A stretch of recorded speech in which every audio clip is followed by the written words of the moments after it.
never made it, but I know what it takes. I'm motivated by a mix of emotion. Got my statement, and I'm reading it slow so I can understand it fully. Appreciate my standing, go out of this world and right on time.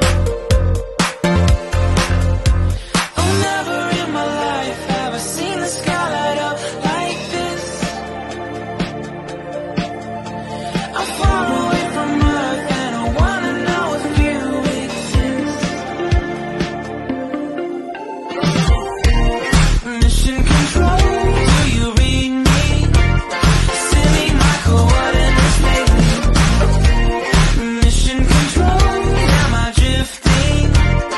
Tie me to someone who will love me, yeah. Wait, I think I'll last a bit longer. Find another.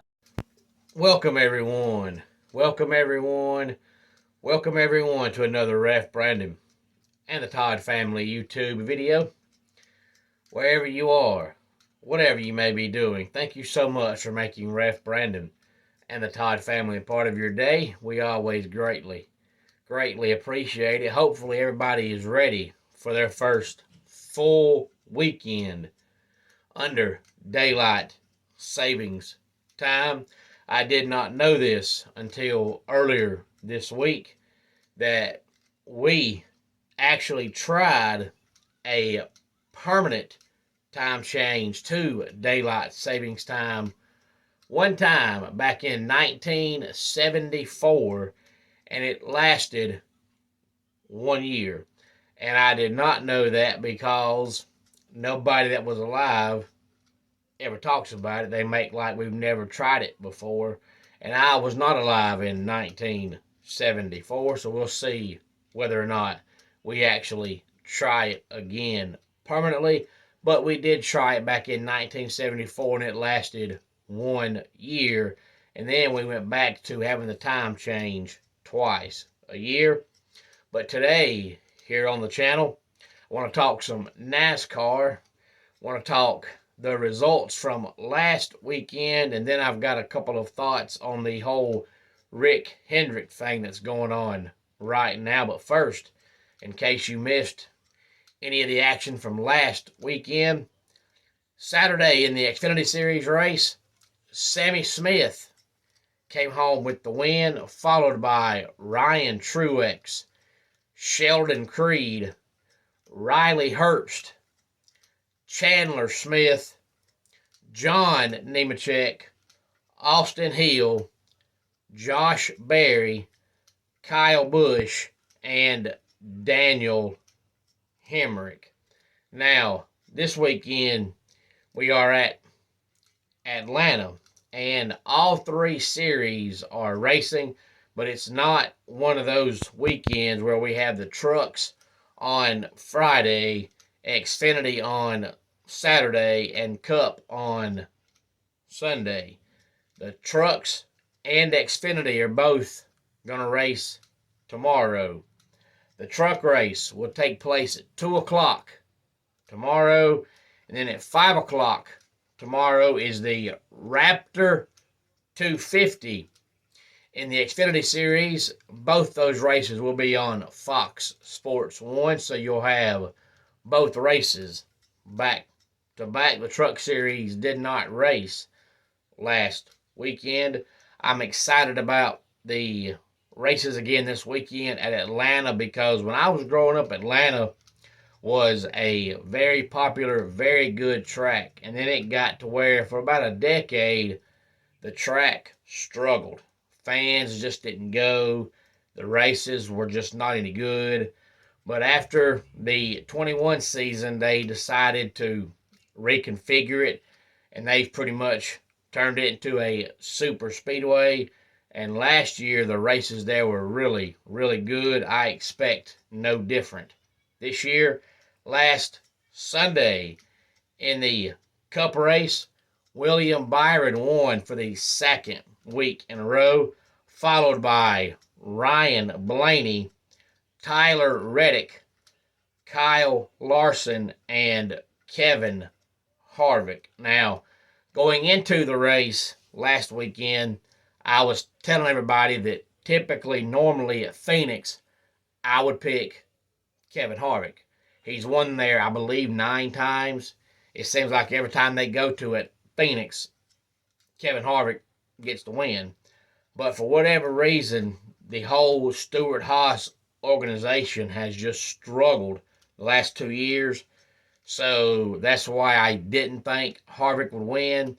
But it looked like he was going to. He got up front and was leading by a pretty wide margin.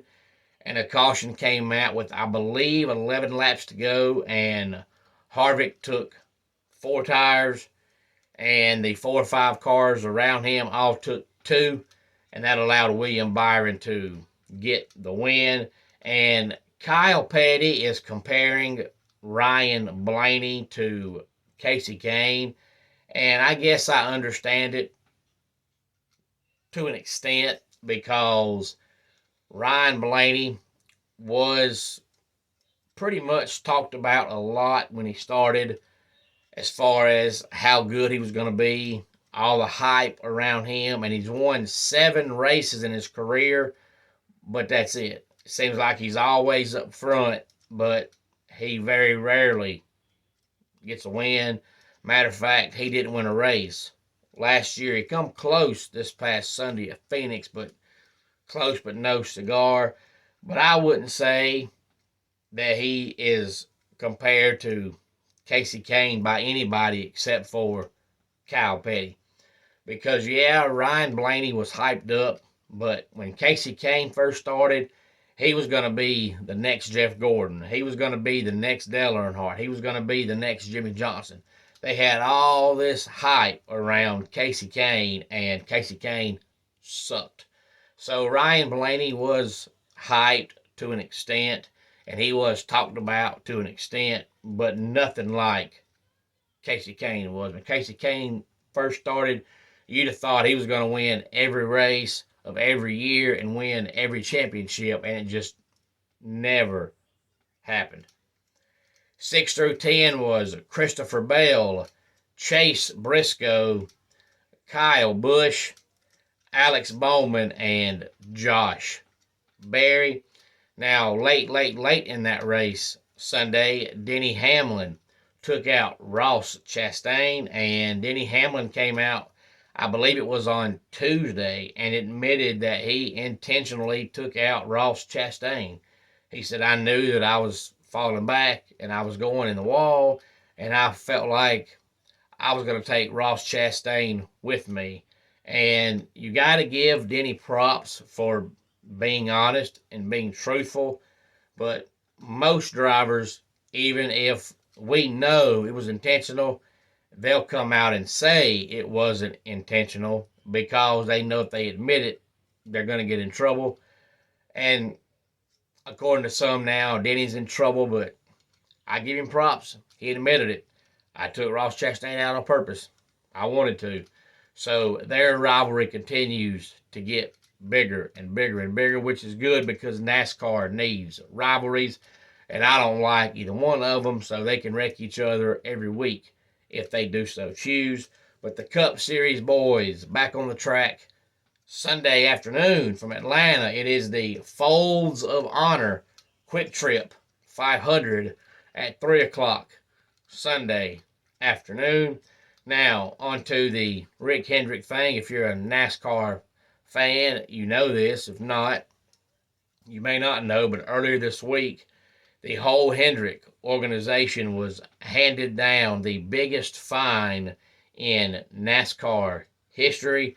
Now, you can easily get on Google and read all about it if you do so choose, as far as what all the fine consisted of. But it was driver points, it was owner points. The crew chiefs for each driver have been suspended for 4 races.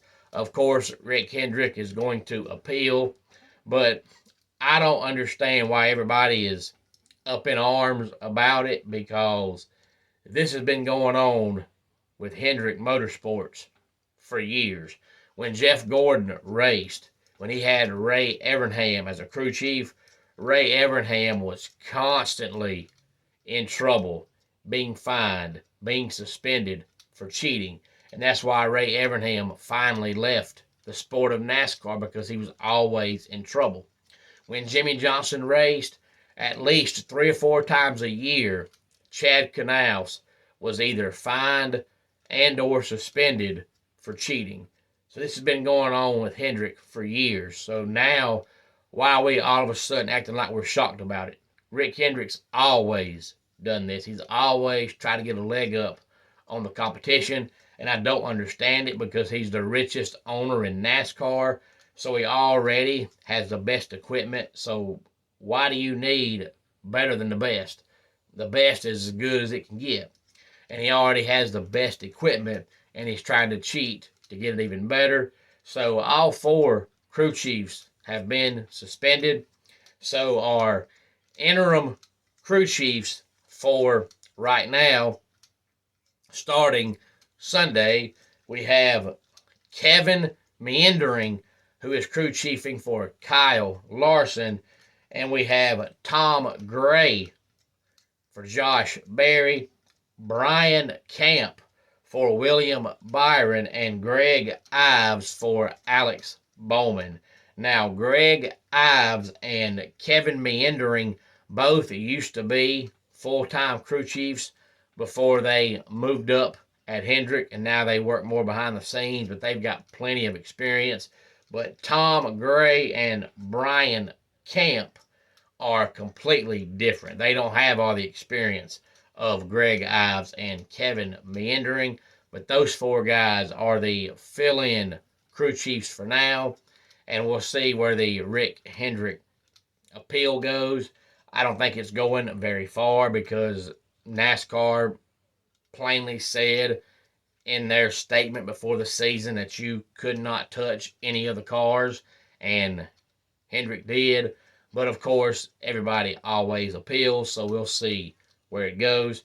Homes for Our Troops is a publicly funded 501c nonprofit organization that builds and donates specially adapted custom homes nationwide for severely injured post 9/11 veterans. Since the 2004 inception, nearly 90 cents of every dollar spent has gone directly to our program services for veterans. Visit at hfotusa.org. Let's go ahead and get our dad joke of the day in here.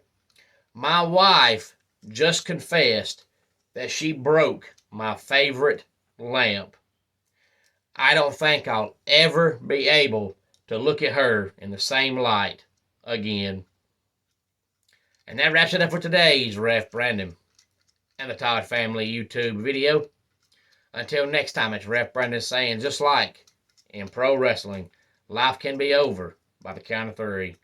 Tell your friends and family how much you love them. Bye.